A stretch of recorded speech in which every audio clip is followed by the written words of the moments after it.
Hello everyone, welcome to class number 72 of the chapter Data Structure. So आज की class का हमारा discussion का टॉपिक है इम्प्लीमेंटेशन ऑफ क्यू. सो आज की क्लास में हम डिस्कस करेंगे कि क्यू डाटा स्ट्रक्चर को हम एक पर्टिकुलर प्रोग्राम में अगर इम्प्लीमेंट करना चाहते हैं, यूज करना चाहते हैं तो कैसे यूज कर सकते हैं, उसके बारे में आज के क्लास में हम डिस्कस करेंगे.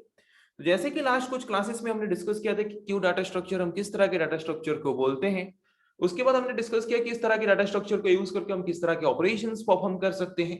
बट आज की क्लास में हम डिस्कस करेंगे कि इस पर्टिकुलर डाटा स्ट्रक्चर को प्रोग्राम में अगर इंप्लीमेंट करके यूज करना चाहते हैं तो कैसे यूज कर सकते हैं, ताकि इसको यूज करेंगे तभी ना कुछ ऑपरेशंस परफॉर्म करेंगे इस तरह के डाटा स्ट्रक्चर में. ओके, सो इस तरह के डाटा स्ट्रक्चर को हम कैसे इंप्लीमेंट कर सकते हैं, चलिए उसके बारे में डिस्कस करना शुरू करते हैं.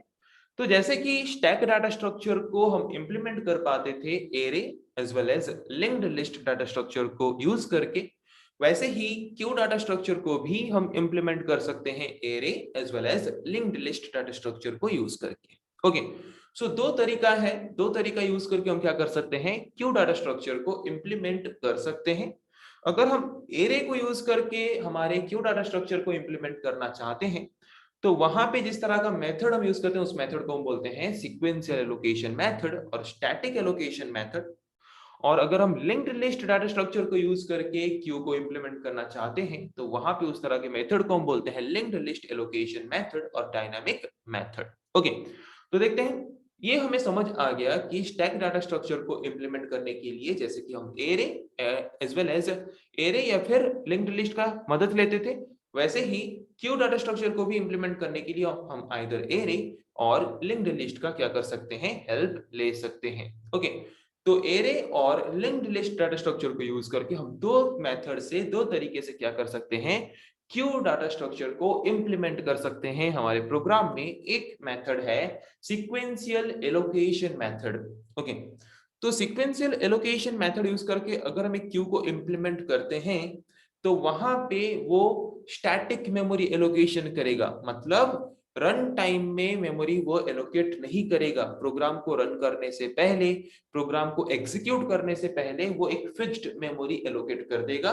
चाहे वो मेमोरी हम यूज करें या ना करें, उससे ज्यादा अगर मेमोरी यूज करना चाहें तो हम उसको साइज को इंक्रीज नहीं कर सकते. ओके, जैसे कि एरे एरे एक स्टैटिक डाटा स्ट्रक्चर है जिसका साइज ना ही हम रन टाइम में चेंज कर सकते हैं, ना ही इंक्रीज कर सकते हैं, ना ही डिक्रीज कर सकते हैं. तो जबकि हम एरे डाटा स्ट्रक्चर को यूज करके क्या कर रहे हैं, क्यू को इंप्लीमेंट कर रहे हैं, तो यहाँ पे जो एलोकेशन होगा मेमोरी का वो होगा स्टैटिक एलोकेशन. ओके, सो सीक्वेंशियल एलोकेशन और static allocation in a Q.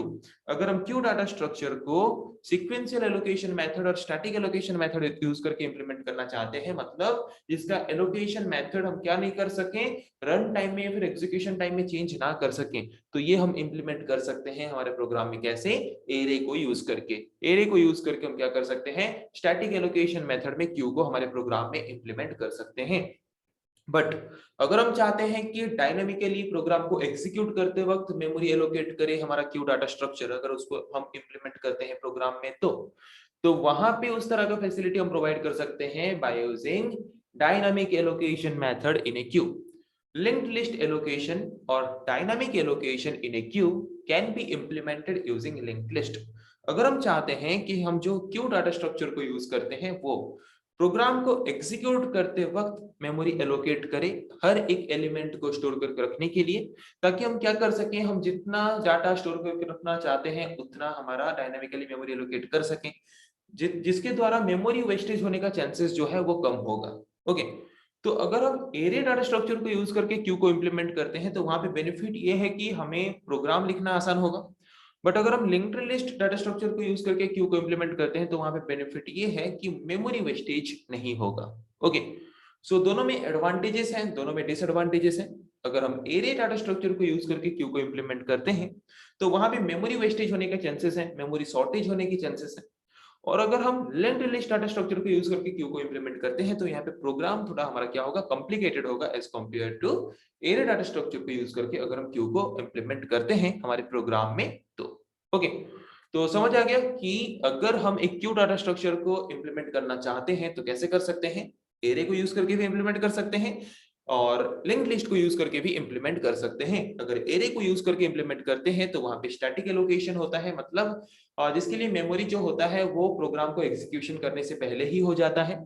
Okay, जिसका साइज हम चेंज नहीं कर सकते प्रोग्राम को एग्जीक्यूशन करते वक्त। और अगर हम लिंक्ड लिस्ट डाटा स्ट्रक्चर को यूज करके क्यू को इंप्लीमेंट करते हैं तो वहां पे हम उसके लिए डायनामिकली मेमोरी एलोकेट कर सकते हैं, मतलब एग्जीक्यूशन के वक्त हम उसका साइज इंक्रीज या फिर डिक्रीज मींस चेंज कर सकते हैं। ओके, तो समझ आया आज के क्लास में जिस टॉपिक के बारे में हमने डिस्कस किया। नेक्स्ट क्लास में हम डिस्कस करेंगे ऐसे और कुछ टॉपिक्स के बारे में। आज के लिए इतना ही। Thank you.